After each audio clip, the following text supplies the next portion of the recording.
নমস্কার বন্ধুরা, তিয়াসাজ রেসিপিতে সকলকে স্বাগত জানাই। আজ হাজির হয়েছি এক দুর্দান্ত স্বাদে ডিমের ভাপা কারির রেসিপি নিয়ে।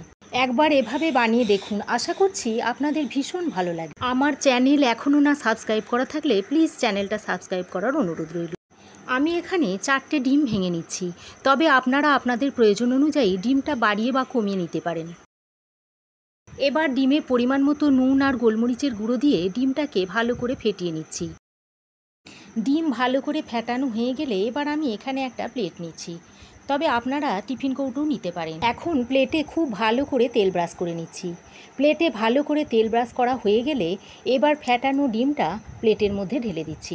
এবার ডিমটাকে ভাপিয়ে নেওয়ার জন্য একটা কড়াইয়ে পরিমাণ মতো জল নিয়ে একটা স্টিলের স্ট্যান্ড বসিয়ে দিয়েছি।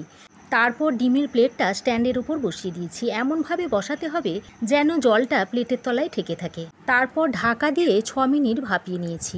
এখন ঢাকনা খুলে চেক করে দেখব ডিমটা ঠিকমতো ভাপানো হয়েছে না।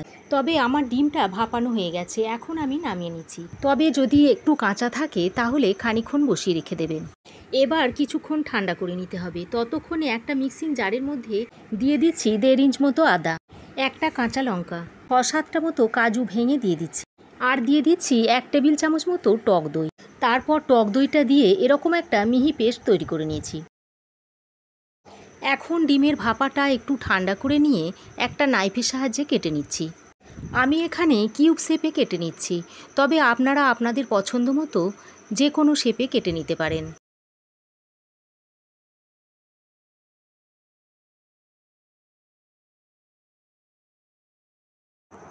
নাইফ দিয়ে কেটে নেওয়ার পর এবার এখন একটা খুন্তির সাহায্যে দেখুন পিসগুলোকে কিভাবে উঠিয়ে নিচ্ছি। দেখুন কত সুন্দরভাবে পিসগুলো উঠে যাচ্ছে, আর দেখতে অনেকটা পনিরের মতো হয়েছে।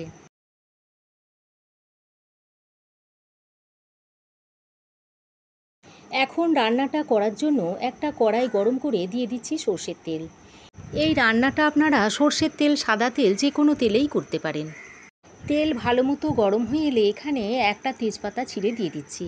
দিয়ে দিচ্ছি 2 টুকরো এলাচ, দিয়ে দিচ্ছি 2 টুকরো দারচিনি, আর দিয়ে দিচ্ছি 1/2 চামচ মতো গোটা জিরে। এবার ফোড়নটাকে কয়েক সেকেন্ড ভেজে নেব, যাতে করে ফোড়নের মিষ্টি গন্ধ তেলের মধ্যে মিশে যায়। আর তারপর ফোড়নটা ভাজা হয়ে গেলে এর মধ্যে একটা বড় সাইজের পেঁয়াজ কুচিয়ে দিয়ে দিচ্ছি। এবার পেঁয়াজটাকে একটু ভাজা ভাজা করে নেব, তবে খুব বেশি ভাজার দরকার নেই।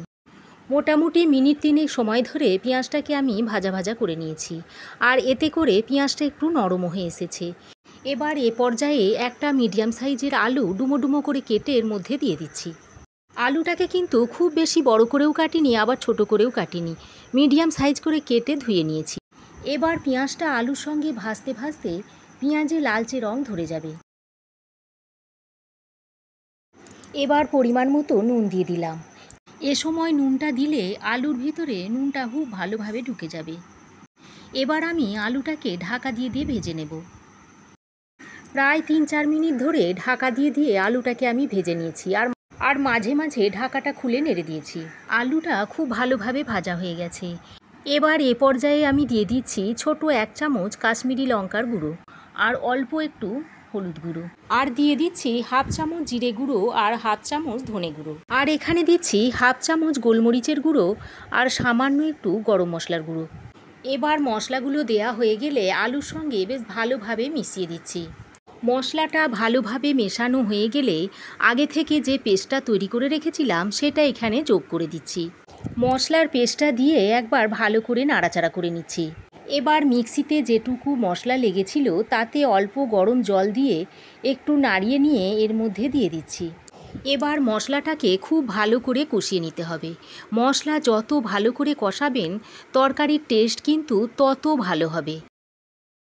এবার ঢাকা দিয়ে মশলাটাকে আরও কিছুক্ষণ কষিয়ে নেব, যতক্ষণ না মশলা থেকে সুন্দর গন্ধ ছড়াচ্ছে। মশলা কষাতে কষাতে দেখুন মশলা থেকে তেল ছাড়তে শুরু করেছে। এবার এ পর্যায়ে স্বাদ মতো নুন দিয়ে দিচ্ছি, আর টেস্টের ব্যালেন্সের জন্য দিয়ে দিচ্ছি অল্প একটু চিনি। নুন ও চিনিটা দিয়ে আবারও একটু মিশিয়ে নিচ্ছি।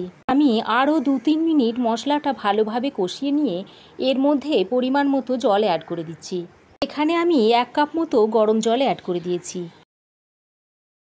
এবার গরম জলটা অ্যাড করে গ্যাসের ফ্লেমটাকে বাড়িয়ে দিয়েছি। গ্রেভিটা ফুটতে শুরু করলে এর মধ্যে ভাপানো ডিমগুলো দিয়ে দিচ্ছি।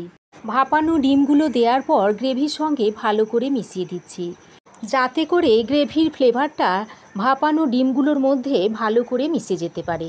একটা কাঁচা লঙ্কা দিয়ে এবার ঢাকা দিয়ে কিছুক্ষণ রান্না করে নেব, এতে করে ফ্লেভারটা সুন্দর হবে। ঢাকা দিয়ে প্রায় মোটামুটি 5 মিনিট রান্না করে নিয়েছি। এতে করে ডিমগুলো কতটা ফুলে উঠেছে দেখুন। রান্নাটা প্রায় মোটামুটি হয়েই এসেছে। এবার এ পর্যায়ে আমি অল্প একটু ধনেপাতার গুঁড়ো ছড়িয়ে ঢাকা দিয়ে ফ্লেমটা অফ করে দিয়েছি। তারপর 2 মিনিট স্ট্যান্ডিং টাইমে রাখার পর আপনাদের দেখাচ্ছি। দেখুন দেখতে কতটা লোভনীয় হয়েছে। আশা করছি আপনাদের ভালো লেগেছে। ভালো লাগলে লাইক, শেয়ার ও কমেন্ট করার অনুরোধ রইল। আজ এ পর্যন্তই। আবার দেখা হবে নতুন কোনো রেসিপি নিয়ে নেক্সট এপিসোডে। সে পর্যন্ত ভালো থাকবেন, সুস্থ থাকবেন। ধন্যবাদ।